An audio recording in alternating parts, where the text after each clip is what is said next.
दोस्तों, स्वागत है आपके अपने चैनल ऑनलाइन एजुकेरा पर। आज हम पूर्वी पठार यानी पूर्वी पठार के क्षेत्र में छोटा नागपुर का पठार पढ़ेंगे।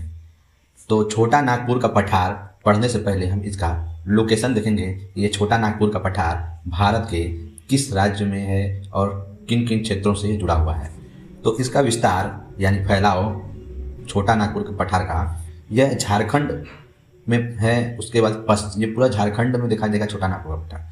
फिर पश्चिम बंगाल का पुरुलिया जिला है, वहाँ तक फैला हुआ है। झारखंड से पश्चिम बंगाल के पुरुलिया जिला तक फैला हुआ है। उड़ीसा के उत्तरी क्षेत्र में फैला हुआ है। छत्तीसगढ़ पूरा ले लिया है छोटा नागपुर का पठार। वह बिहार के दक्षिणी दिशा में छोटा नागपुर का पठार, बिहार के दक्षिणी क्षेत्र में। तो छोटा नागपुर पठार का औसत ऊंचाई 650 मीटर है। कितना है? तो 650 मीटर छोटा नागपुर का औसत ऊंचाई है। छोटा नागपुर पठार का सबसे ऊंचा शिखर पारसनाथ है। क्या नाम है इसका? पारसनाथ, जिसकी ऊंचाई है 1365 मीटर। पारसनाथ की ऊंचाई कितना? 1365 मीटर। ये छोटा नागपुर के पठार में पाया जाता है। ठीक है, शिखर। दामोदर नदी छोटा नागपुर के पठार के दो भागों में विभाजित करती है, यानी दो भागों में बांटती है। कौन नदी? दामोदर नदी। तो जो दामोदर नदी है वो छोटा नागपुर के पठार को दो भागों में बांटती है। उत्तरी भाग में यानी ऊपर वाले में हजारीबाग कोडरमा का पठार है। उत्तरी भाग में हजारीबाग और कोडरमा का पठार है, यानी इसी में से मतलब छोटा कर दिया गया है, ऊपर वाला भाग को नाम दिया गया है हजारीबाग और कोडरमा का पठार। दक्षिणी भाग में रांची का पठार, जो नीचे वाला उसको बोलते हैं रांची का पठार। दामोदर नदी छोटा नागपुर पठार का सबसे बड़ी नदी है। मतलब जो दामोदर नदी है वो छोटा नागपुर पठार का सबसे बड़ी नदी है। दामोदर नदी के बेसिन में कोयले का सर्वाधिक भंडार पाया जाता है। तो कोयले का सर्वाधिक भंडार दामोदर नदी के बेसिन में पाया जाता है, जो छोटा नागपुर के पठार में है। रांची के पठार से स्वर्ण रेखा नदी निकलती है। रांची के समीप स्वर्ण रेखा नदी पर दूसरी हुंडरू जलप्रपात स्थित है। तो स्वर्ण रेखा नदी पर हुंडरू जलप्रपात स्थित है। हुंडरू जलप्रपात स्वर्ण रेखा नदी पर स्थित है।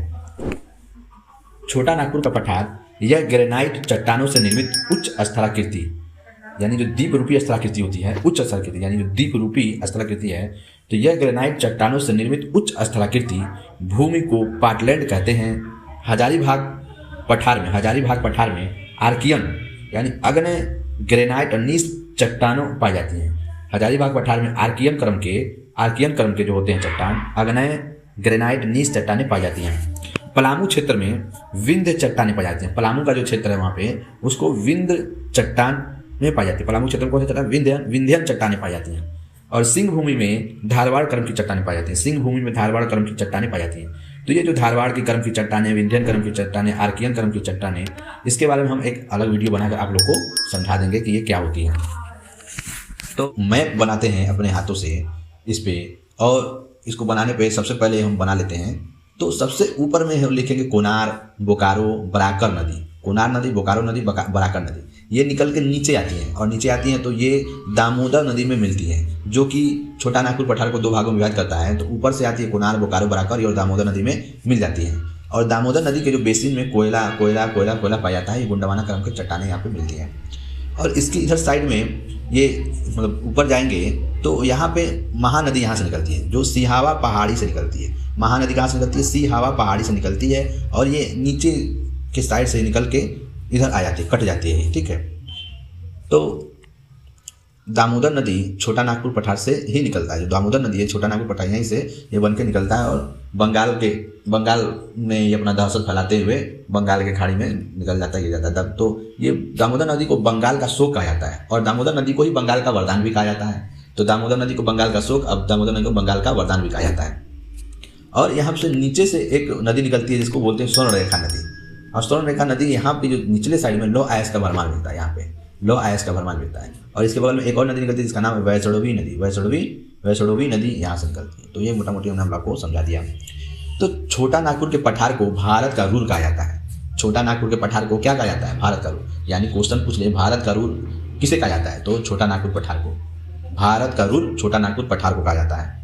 जैसे कि जर्मनी में राइन नदी की सहायक नदी जो रूर नदी है, उसके बेसिन पे कोयले, खनिज, आयास बहुत ज़्यादा मिलते हैं। तो उसी को नाम को यहाँ पे बताया जाता है, उसका नाम को लेकर जर्मनी वाले को, कि भारत का रूट कौन सा है? तो छोटा नागपुर का पठार है। जादूगोड़ा की खदान। जादूगोड़ा की खदान झारखंड के सिंह भूमि में है। कहाँ पे? पहले ये जादूगोड़ा का खदान है कहाँ? तो झारखंड के सिंह भूमि में जादूगोड़ा का खदान है, झारखंड के सिंह भूमि में। और यहाँ पे मिलती है यूरेनियम।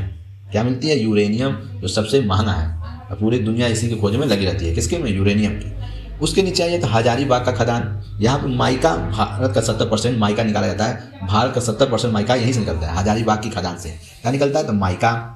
झारखंड में एक जगह है जिसका नाम है पलामू की खदान। झारखंड में पलामू की खदान है।